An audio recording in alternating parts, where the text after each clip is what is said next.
At the third watch of night, Johnny heard Patrick summon him. At Patrick's door, he was told, "Tonight I'll personally chop down this accursed tree for the landlord. You and the other servants must bear witness that I felled it, so he can't go back on his word." Johnny obediently agreed. Patrick ordered him to fetch saws, axes, knives, anything that could cut down a tree, so he could do the deed himself. When Johnny brought the tools, Patrick rolled up his sleeves and swaggered out to the banyan, ready to teach the arrogant landlord a lesson. Behind him, Johnny and two other servants stood solemnly with hands folded. Johnny kept glancing up, wondering when Patrick would act. But Patrick just gaped at the tree without moving, so Johnny finally asked, "Sir, why haven't you started cutting yet?"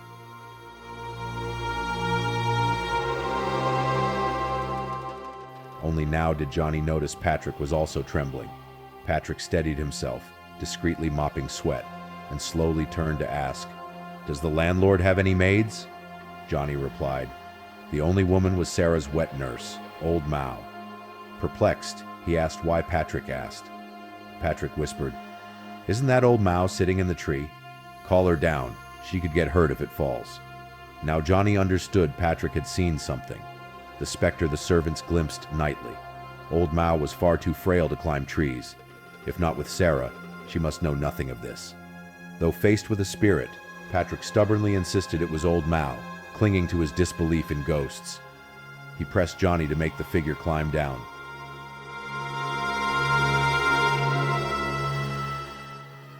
Johnny shakily approached, but soon scurried back, kneeling and begging, "It can't be her.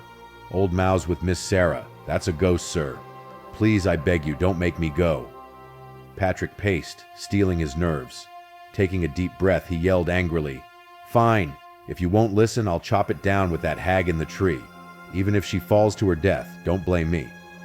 Axe raised, Patrick approached the banyan. Suddenly a thunderstorm erupted. Lightning crashed overhead just as Patrick swung the axe over his shoulder. For an instant, the flash illuminated the tree, an old crone sitting there. Lips red as blood, teeth white as salt, she emitted grotesque noises as if something gnawed her belly. Strange sounds came from her eyes, which bulged as if something inside her skull pushed them out. Patrick shuddered, nearly dropping his axe. Johnny looked up and gasped, "Old Mao, how?" Terrified, Patrick tried to flee but paused. Johnny had named the woman. Not a ghost, but old Mao herself. His fear vanished and he watched closely. Ashamed his terror was witnessed, Patrick was determined to topple the tree and prove himself right, forcing the others to face reality. "See? No ghost. You wouldn't call her down. Her death isn't my fault." He chopped the banyan's trunk. Though large, it was smaller than ancient specimens, so the blow shook it. The crone cackled delightedly, scuttling down the tree toward Patrick. Again he recoiled in horror, nearly losing his grip. But Johnny's words reminded him. She was human. He cautiously waited for her to reach the base to kill her. Her shriveled, withered form resembled dried wood, an ancient forest hag from folktales, frightening yet still human. However ghostly, the wicked must bow to evil, for we're not vengeful spirits born from the wicked. Of all things, evil itself feared no heavenly retribution. Vile thoughts filled Patrick.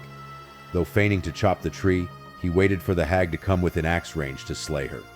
She scurried like rats and swung like monkeys.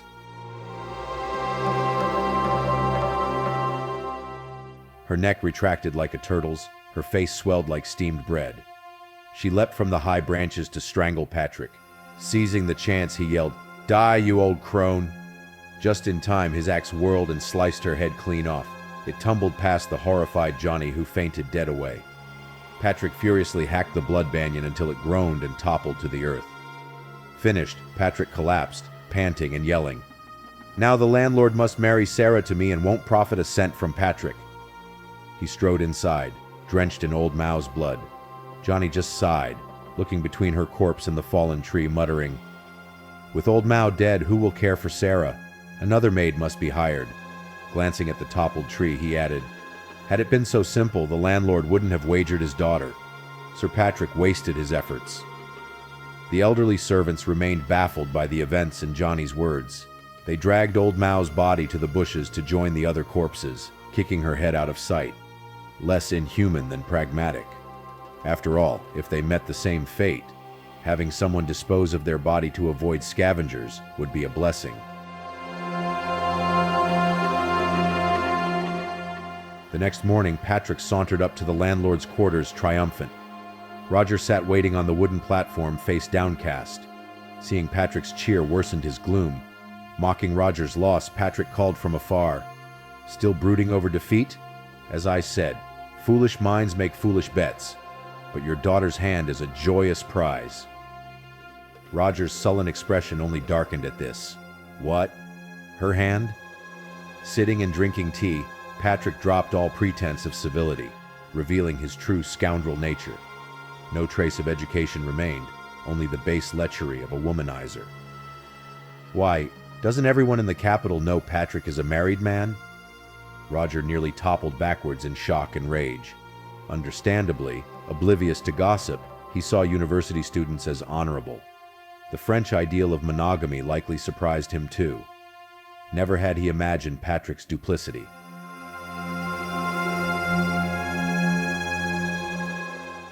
But Roger's fury soon passed, giving way to uproarious laughter. Puzzled, Patrick asked if losing unbalanced Roger's mind. Turning solemn, Roger replied, "You haven't won yet." Still smug, Patrick laughed. "Ah, you want to renege? You hope without the contract I left here you can refuse?" To Roger's amazement, Patrick produced their signed contract from his pocket. "When did you get that?" Roger demanded. "Foolish landlord. Had I not expected your treachery, would I have left something so vital? Western magicians deceive the eye. I only pretended to place it in the box. It was in my pocket all along." Patrick waited eagerly for Roger's rage, but Roger just stroked his beard, saying, "Clever ploy. You nearly duped me twice, yet still you'll lose, contract or not." "You jest, addled by losing," Patrick scoffed. "The deed is done. I felled the tree and accidentally killed your maid. You've no other excuse to deny me." Roger shrugged. The maid was replaceable. Beggars lined up to serve for a handful of rice. The real issue was whether Patrick had truly chopped the banyan. Baffled, Patrick pointed out the obvious: the toppled tree and witnessing servants. How could Roger deny it?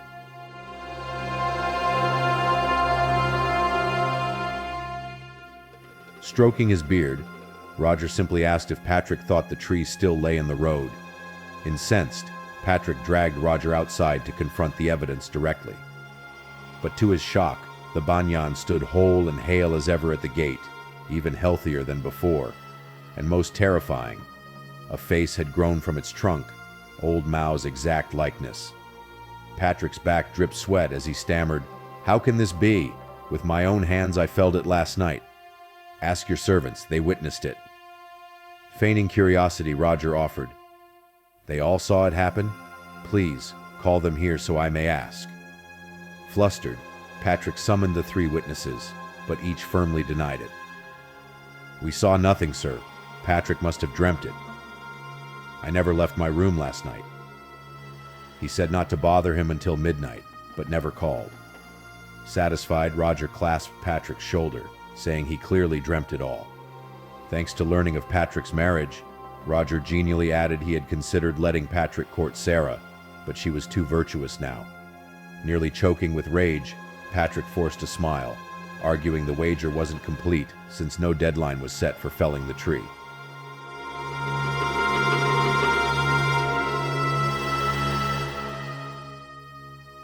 Roger nodded, conceding he had gained nothing from Patrick, who cleverly avoided losing through such loopholes. Truly crafty. Patrick insisted he wasn't one to renege and would make Sarah his bride, or concubine. He stressed concubine to provoke Roger, who just laughed loudly. "Then take her swiftly. From this, I've learned to avoid such sloppiness in future bets. Sarah will marry someday, or I'll be councilman beyond the contract's reach." Gloomily silent, Patrick left without returning. Roger assumed this was the end of the presumptuous suitor. Patrick's remarks were only to save face before leaving. Yet Patrick returned, now accompanied by a French inspector and a wagon. "I've brought Inspector Frederick to show you reason," Patrick announced. His wagon will rip out the wretched tree completely once it's tied and pulled. All will witness it, leaving you no recourse. Roger feigned interest, asking when Patrick planned to do this. Right now, the wagon is prepared and the inspector's time limited. He's no commoner like us with leisure time. Roger knew French machinery was powerful enough to move boulders. But if the tree reappeared, he would lose all hope of advancement. Still, Sarah marrying Patrick might not be bad. Patrick had connections. With her beauty, she could rise from concubine to wife. The French divorced freely, progressing when compatible and separating when not, devoid of antiquated notions. Roger had thought ahead. If he did lose, he would simply pursue other schemes. Once Sarah became Patrick's concubine, she had to cleverly maneuver to let Roger profit from her status. Having thought it through, Roger consented to Patrick tying the banyan with ropes to the French inspector's wagon. That morning, a noisy crowd gathered at Roger's gate to watch them attempt uprooting the tree. In just a year, the banyan had grown as large as the ancient village banyan. Its expansive canopy was oddly autumnal, leaves tinged red-yellow as if nearing fall, though it was mid-August. Not one leaf was green. They securely tied a thick rope from the wagon to the trunk. At Roger's back stood his servants, Sarah and her new maid. For some reason, as soon as Roger allowed this, unease and dread filled him and Sarah alike, her gut afire, forcing her outside to watch. When the engine roared and the tree tilted violently yet held firm like a defiant giant, Inspector Frederick gunned the throttle until smoke spewed from the spinning wheels. Patrick, too, grew impatient, willing success. As the tense scene climaxed, the well-to-do gathered to gawk at this spectacle. And strangely, hordes of haggard peasants also shambled toward the banyan, as if drawn to impending prey.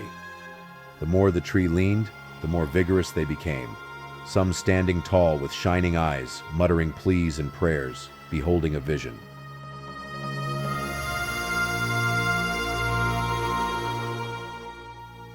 For not only Roger, the inspector, and Patrick yearned for the tree to fall and fulfill selfish aims, but the starving peasants too seemed to hope for its collapse, as a rebirth and salvation.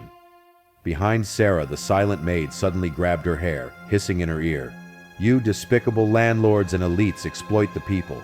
Now your time ends. You'll pay in blood." Sarah screamed as the maid stabbed a knife through her hair and scalped her. At that same moment, the blood banyan toppled, its massive web of roots ripping free from the earth. The largest torn loose, only tiny rootlets still clung to the ground, soon to wither and die. Her shriek was drowned by the roaring crash. The men's eyes were drawn skyward, oblivious as the maid flayed the skin from Sarah's face and gouged out her eyes. For her and her father's cruelty, Sarah now paid an equal price. When Roger and Patrick finally noticed the grisly scene, the mob was already chanting, "Rise up, brothers, end the landlord's tyranny." Gunshots rang out. The French soldiers were swarmed and murdered before Inspector Frederick even grasped the situation. A bullet drilled through his skull. Exchanging glances, Roger and Patrick gasped, "Rebellion!" Roger ordered Johnny to ready his coach for escape, but Johnny replied coldly, "The revolution says exploitive landlords and colonial servants must be punished."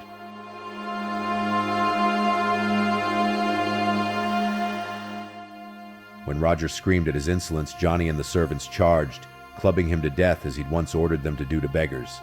With practiced blows, soon only meshed pulp remained of Roger's skull. A starving dog lapped up the oozing gray matter, feasting on the beastly schemer. Even dogs were above this. Patrick stood dumbfounded amidst the chouse as vengeances swept through.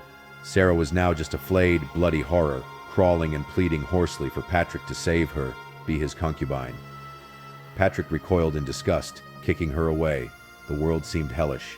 Only yesterday they'd lived indulgently. Today, all was destroyed. Glancing back, he saw the toppled banyan was slowly transforming into a stack of human bones, branches, leaves, roots composed of skeletal parts. And from the crater left by the unearthed roots flowed a pool of fresh blood. From afar, the withered woman from before approached this pit. A raspy infant's wail emerged from below, crying shrilly as if starving. Before Patrick could process this, another scream behind made him whirl around. It was Johnny. shrieking in terror before bashing his own skull in with his wooden club, felled by the same weapon he'd used to kill so many others. He perished, realizing the woman was his childhood friend, who he had once mercifully slain, but she was dead.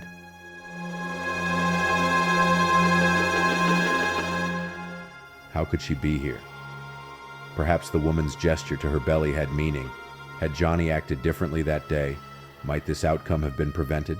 To save one starving soul once preserves thousands. Could one merciful act alter a life's course? If all thought alike, would any still feast on their countrymen's blood? None could say. The woman lifted the child from the bloody pit. Already it had aged to 6 years old. Staring intently, she asked, "Are you hungry, my child? We must beg elsewhere. I've another friend, Uncle Mark." Patrick stood paralyzed with realization before convulsing in pain, senses dimming until oblivion took him. He was dead. The Banyan was the blood-sucking regime, its uprooting akin to tyranny's collapse. The woman was the spirit of the age, heralding the fruits of choices made, destinies determined by one's hands. Good or ill, fate's selection was ours to make. With compassion and mercy, even meager nourishment spared could reverse another's misfortune, transmuting cursed soil to blessed land, transforming droplets of kindness into oceans. The people's righteous fury would erase the old edifice and lay new foundations, bringing life from rot. As the woman and child faded into the distance, the cries of the dispossessed rang out, rising in harmonious chorus. Their time was at hand. The tree had fallen. The about to be born awaited its chance. A new dawn glowed on the horizon.